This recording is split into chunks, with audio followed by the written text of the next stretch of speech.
Thank you all for joining us today. We did get the sad news and almost very tragic news in the last 24 hours that a leading mayoral candidate in Louisville, there was an attempted assassination. He barely survived. Gunshots rang out. Someone was able to shut the door on the intruder. The intruder had a couple of guns and enough ammunition to kill the 3 or 4 people that were present. And by the grace of God, he survived, and our thoughts and prayers go out to him. I think it's important that we all sort of try to figure out why people are so angry. Look, I'm not angry at people who are Democrats or independents. I just don't quite understand how people can't have a civilized conversation.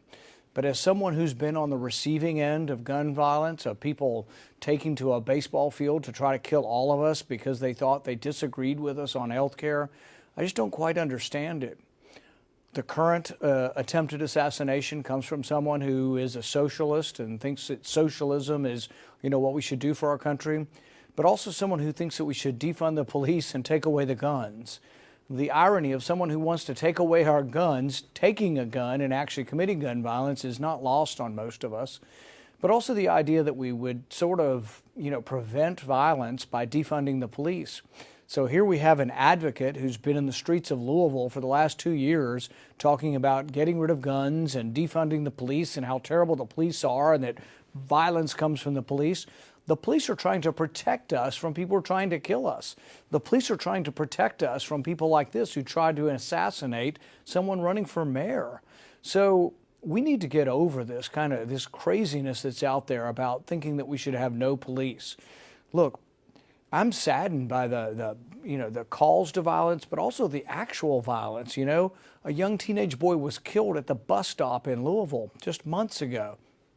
So we've got to stop this. But it's about stopping bad people.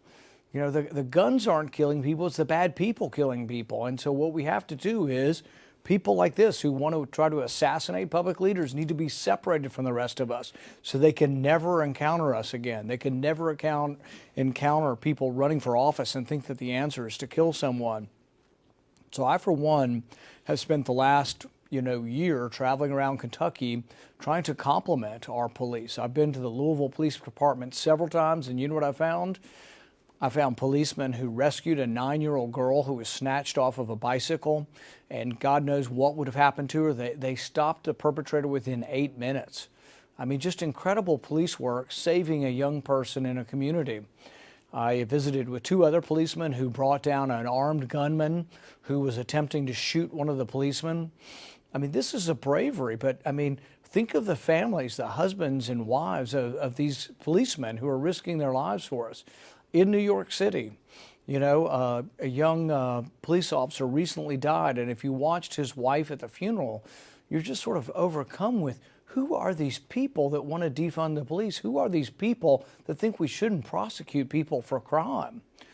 You see, the 15-year-old girl, there was a 15-year-old girl she was working, she was the kind of teenager we want. She was working, had a job, she wanted to go to college. She was at a furniture store in LA. She's killed by a guy who's been arrested 12 times in the last 5 years.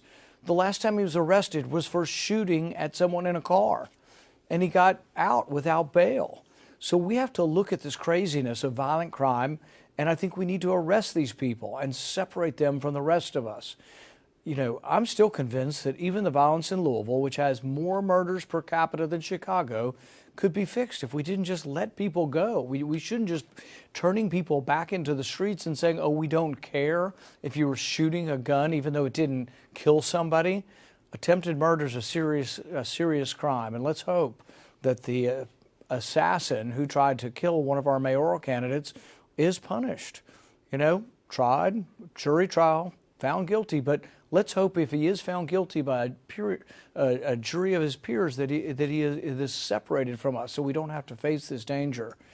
But this is a movement across America. The young woman who was married to the police officer in New York, she opined in the ceremony to celebrate her husband's life that the district attorney was turning people loose and saying he wasn't going to arrest people for crimes. Well, many of these people are committing crimes and then committing greater crimes and greater crimes. And so, yes, violent criminals, rapists, murderers, thugs, felons, thieves, they need to be arrested and they need to be put away. And, you know, I think that this should be a wake-up call for all of us, that the people in the streets saying that the police are bad people, you know, this was one of those people, one of those rabble-rousers who now tried to kill a mayoral candidate. So I think we need to think twice before we embrace any of these people who say we should defund the police.